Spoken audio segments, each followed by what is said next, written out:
जिसे आप लाइफलाइन के नाम से भी जानते हैं, जिसमें हम लोग ये जानेंगे कि डेडिकेटेड फ्रेट कॉरिडोर होता क्या है और इस पार्टिकुलर कंपनी का जो मेन एम्बिशन है का जो हेड ऑफिस वो आपका न्यू दिल्ली में है दोस्तों। ये सबसे ज्यादा जो है लार्जेस्ट रेल इंफ्रास्ट्रक्चर जो है आपका प्रोजेक्ट है दोस्तों। अगर हम बात करें सप्लाई चेन मैनेजमेंट में तो हमारे भारत में इंडियन रेलवे का बहुत बड़ा नाम है। बेनिफिट्स क्या होगा लोगों को, इन्हीं सारी चीजों को समझेंगे दोस्तों,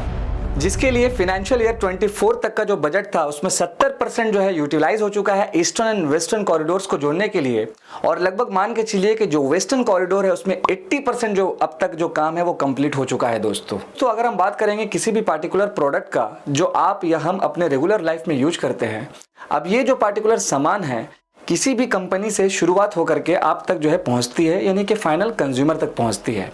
इस बीच में ट्रांसपोर्टिंग का बहुत बड़ा रोल होता है, या फिर कह सकते हैं सप्लाई चेन मैनेजमेंट काफ़ी स्ट्रांग होना चाहिए। अगर हम बात करें सप्लाई चेन मैनेजमेंट में तो हमारे भारत में इंडियन रेलवे का बहुत बड़ा नाम है, जिसे आप लाइफलाइन के नाम से भी जानते हैं। सो आइए दोस्तों समझते हैं कि प्रेजेंट में भारत सरकार मिनिस्ट्री ऑफ रेलवे के साथ मिलकर के हमारे देश की जो ट्रांसपोर्टिंग सिस्टम है उसको किस तरह से बेहतर बनाने वाली है। और आज के इस वीडियोस के माध्यम से बिल्कुल हम लोग टू दी पॉइंट चलेंगे, जिसमें हम लोग ये जानेंगे कि डेडिकेटेड फ्रेट कॉरिडोर होता क्या है, इसके साथ इसका जो टाइप्स है आपका, एक है आपका ईस्टर्न कॉरिडोर और दूसरा है आपका वेस्टर्न कॉरिडोर, देन इसके बाद इसका इंपॉर्टेंस क्या है और साथ साथ इसका बेनिफिट्स क्या होगा लोगों को, इन्हीं सारी चीजों को समझेंगे दोस्तों। सो दोस्तों अगर हम बात करेंगे डेडिकेटेड फ्रेट कॉरिडोर का तो ये एक तरह का पब्लिक सेक्टर अंडरटेकिंग कंपनी है जो मिनिस्ट्री ऑफ रेलवे के अंदर काम करती है।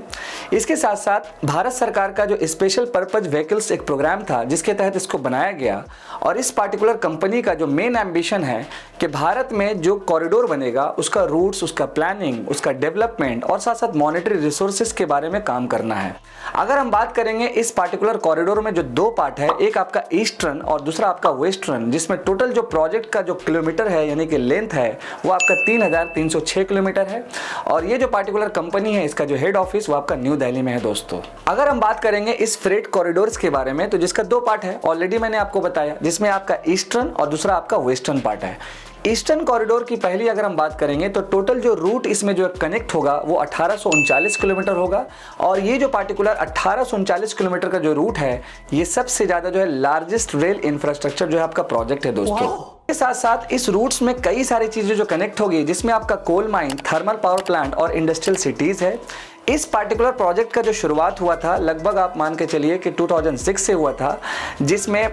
स्टार्टिंग पॉइंट आपका पंजाब है और एंडिंग पॉइंट आपका वेस्ट बंगाल का डानकुनी है, जिसमें कई राज्यों को जो है कवर किया जाएगा, जिसमें आपका पहला नाम पंजाब है, इसके बाद आपका हरियाणा, उत्तर प्रदेश, बिहार, झारखंड और आपका वेस्ट बंगाल है। इसके बाद अगर हम बात करेंगे वेस्टर्न कॉरिडोर का, जिसका टोटल जो लेंथ है वो 1500 किलोमीटर है, और साथ साथ दोस्तों ये पार्टिकुलर मेजर पोर्ट्स को कनेक्ट करेगा, जिसका जो स्टार्टिंग रूट है वो आपका उत्तर प्रदेश है और इसका जो एंडिंग पॉइंट है वो आपका दोस्तों है बॉम्बे का जवाहरलाल नेहरू पोर्ट ट्रस्ट, आपको याद रखना है।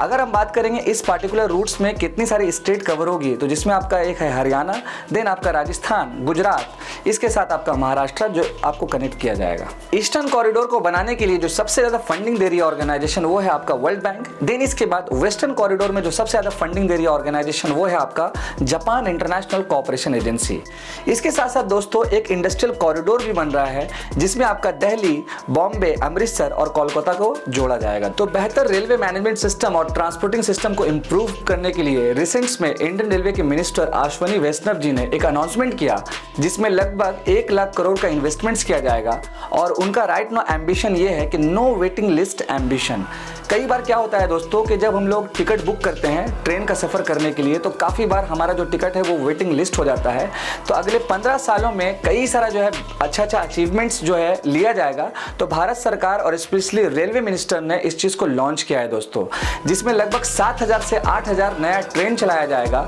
और इसके बाद ईस्टर्न कॉरिडोर और वेस्टर्न कॉरिडोर्स में लगभग 5500 से 6000 नया ट्रैक भी बिछाया जाएगा दोस्तों, जिसके लिए अगले 4-5 सालों में टेंडर इशू किया जाएगा इस पार्टिकुलर प्रोजेक्ट को सक्सेस करने के लिए, और फाइनल जो कंप्लीशन है या फुलफिलमेंट है वो 15 सालों तक होगा दोस्तों। और अगर हम बात करेंगे करंट फिस्कल ईयर का, जिसमें 5,500 से 6,000 किलोमीटर का नया ट्रैक बिछाया जाएगा, यानी कि हर दिन 16 किलोमीटर जो ट्रैक है वो आपका बिछेगा दोस्तों। इसके साथ साथ भारत सरकार का ये भी है आपका एक प्रोजेक्ट जिसमें 2030 में लगभग 12 लाख करोड़ का इन्वेस्टमेंट्स किया जाएगा। और इसके बाद दोस्तों एक बात आपको ये रिमेंबर रखना है, पीएम गति शक्ति कार्गो टर्मिनल जो स्कीम है which is most important scheme दोस्तों। अब हम बात करेंगे कि ईस्टर्न और वेस्टर्न जो कॉरिडोर है जिसमें तमाम जो रूट्स कनेक्ट हो जाएगी, तो इसका जो इंपॉर्टेंस क्या है और इसका बेनिफिट्स क्या है। सो अगर हम बात करेंगे इस प्रोजेक्ट के इंपॉर्टेंस का, तो जिसमें सबसे पहला इंपॉर्टेंस है दोस्तों वो है इंक्रीज कैपेसिटी, जिसमें कैपेसिटी इंक्रीज होगा और स्पेशली ट्रांसपोर्टिंग। आप सभी को पता है दोस्तों कि जब भी हम लोग रेलवे का सफर करते हैं तो जो लॉन्ग रूट की जो ट्रेन होती है वो मेनली मेन लाइन में चलती है, और साथ साथ जो आपकी गुड्स ट्रेन होती है उसको भी बहुत दूर का सफर तय करना होता है। तो इस बीच में क्या होता है कि जो मेन लाइन में जो पैसेंजर ट्रेन चल रही है उसकी वजह से जो पंक्चुअलिटी वो खराब हो जाता है गुड्स ट्रेन का,